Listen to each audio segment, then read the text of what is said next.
Hey everyone, welcome to Great and Gather Barbecue. It's Kyle, and today we have a poor man brisket.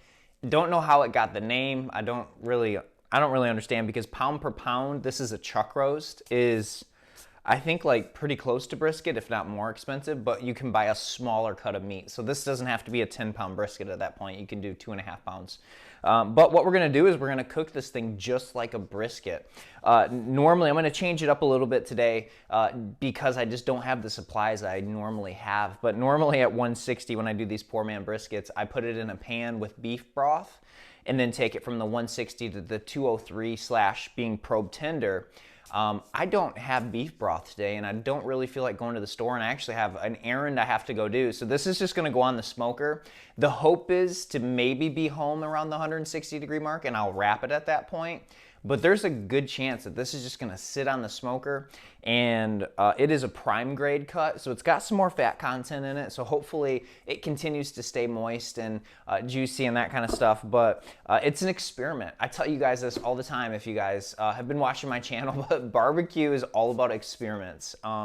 This week I was gonna have the best video to show you guys. I was doing a product kind of review on some new pellets that I'll be using on this cook from Naughty Wood Barbecue, and I had homemade bacon that I had been curing for almost 14 days, and it was gonna be the amazing, like, you know, homemade bacon. If you've made this, drop in the comments below saying you've made homemade bacon, because I've unsuccessfully now made it, but they say once you make your own bacon, you'll never go back. So I really planned on having a great video launch last week and went through the whole process, and it didn't turn out. I don't know if I had too much cure in it or if I didn't have enough cure in it, but as soon as it went, like I took a bite, I'd spit it right out. So it was terrible. So I'm gonna be using the Naughty Wood Pined almond blend. It's a 50-50 mix. They're almond and plum blend on this. So I'm pretty excited to see kind of some new pellet flavors, how it tastes, and the different flavors of the almond wood and the plum wood. But yeah, it's gonna be simple. If you guys have watched my brisket video, we're gonna put some seasonings on this thing and we're gonna throw it on the smoker. The Pits and Spits is pre-warmed at 225 degrees, and if I'm home when it's around the 160-ish range, I will wrap it and I'll show you guys that. Maybe I'll just go to the store then at that point and get some beef broth. But regardless, it's gonna be a little bit different today, but the end product is going to be the same. It will be sliced just like a brisket. So if you don't want to try a huge brisket right now and put $30 to $40 worth towards that cut of meat, get one of these. You've probably made one of these, but you've made it as like a pot roast. Cook it like a brisket, and it's actually delicious. So I'm gonna use 2 different seasonings today that I kind of found last week, 2 weeks ago, when I did my, I did a bunch of steaks. I did a cowboy. If you haven't seen the cowboy ribeye video, you need to check it out. But I did some other steaks that night, and I wanted to try something different. So I used the Holy Cow by the Meat Church as the base layer. And then I actually came back with the Cosmos cow cover. So it turned out great. I didn't do it on the cowboy ribeye. And actually, I think I like the flavor from the steaks that I had this combination on. So I'm gonna try it today. So it just came out of the fridge. It's got a lot of moisture still on it. I don't really need a binder at this point, but you could put, you know, Pam on it, but it's gonna stick. So we will season all the sides.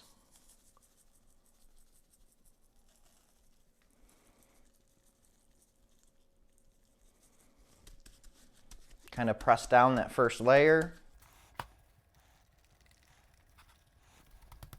And then we'll come back with the cow cover.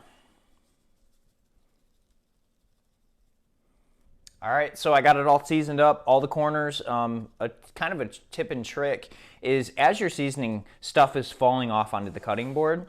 So rather than really seasoning a ton on the sides, I just rolled all of the sides on all the excess rub that fell off. That way you're not going through a ton of it, because ribs especially, it's hard.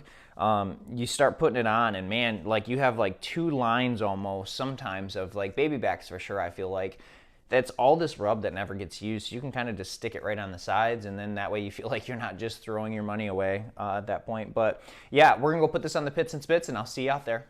All right, guys, so I'm at the Pits and Spits Maverick 2000. I have my heat glove today so I don't burn my hand, because I always I don't know, I just forget that these grates are hotter than what they are. And to be honest, I've never had a smoker that's had pull-out grates. My other smokers, it's like stationary, and so I'm just not used to having to even touch the grate. I don't know about you. If you have like a smoker that has pull-out grates, drop me a comment and tell me what one. I don't know how all the companies that actually have that slide-out kind of grate. It's pretty cool, but it's been an adjustment just because you don't really use your front shelf, and I've always been just so used to having a front shelf and using a front shelf.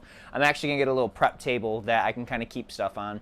But anyways, so yeah, I'm gonna put the Pits and Spits is pre-warmed. I'm gonna put this on and put my Fireboard 2.0 probes in it, so that way I can monitor it. And if I go to a wrap after this, it means that I was home when it hit 160. And if I don't go to a wrap after this, it's gonna be the final product. So we're gonna experiment and see how it is. So yeah.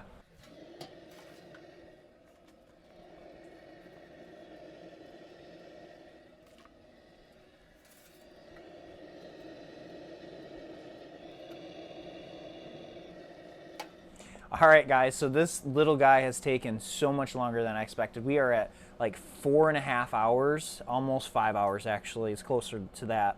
And it is now just at 160 degrees, so I'm home. So what I'm gonna do actually is wrap it, but I did get some beef broth. But since I kind of want to try something different, what I'm gonna do is just kind of spray it and spritz it. I've spritzed it a couple times this during that, so 2 times I've spritzed it. So I'm going to wrap it and then put a couple spritz of beef broth on it, and then we're gonna put it back in, and I'm actually going to raise the temperature. I've already raised it to 250, so I went from 225 for 2.5 hours and saw that it was just not moving very fast, so I bumped it to 250. Well, I'm putting it to 275 because it is now almost 8 o'clock at night, so I'd like to eat soon. And so hopefully it will only be in another hour, hour and a half, and hopefully this wrap, this butcher paper, will speed up the process. So yeah, that's what we're gonna do. It's looking good though. Pull out my probes.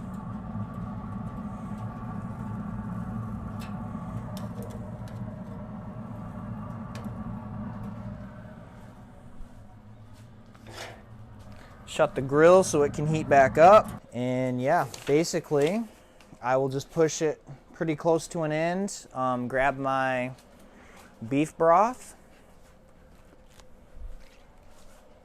kind of just hit it. So that way it's got a little moisture inside of this. And now I'm going to think of it like a nice present.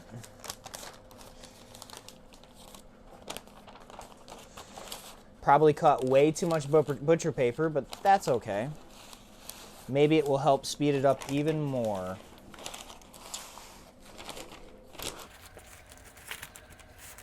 Okay, so now you can just kind of handle it.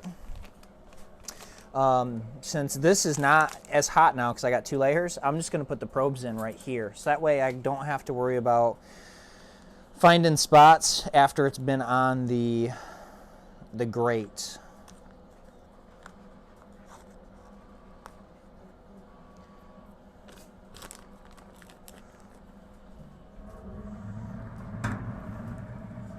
Don't even have to slide it out. You can just put it right there.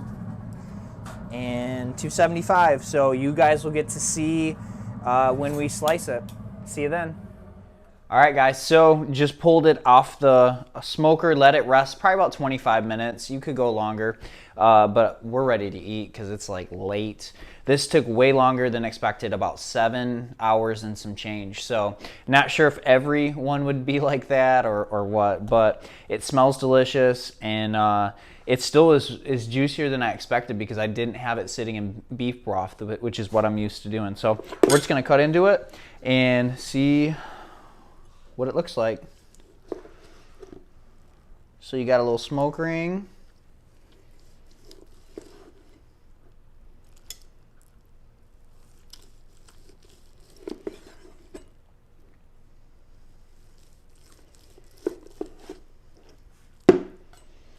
So it is looking delicious.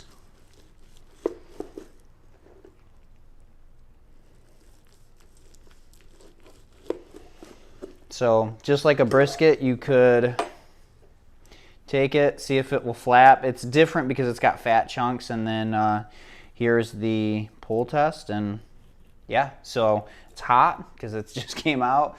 So yeah, just to recap, I put it in at 225 for 2.5 hours, bumped it to 250 for another 2.5 hours. So 5 hours it took to get to the 160 degree mark. Then bumped it to 275 for another however long that was, but it took about 7.5 hours total. So a lot longer than I expected, but it is going to be delicious. So get yourself a chuck roast, and rather than making pot roast with it, try a poor man brisket. So thanks for watching. See ya.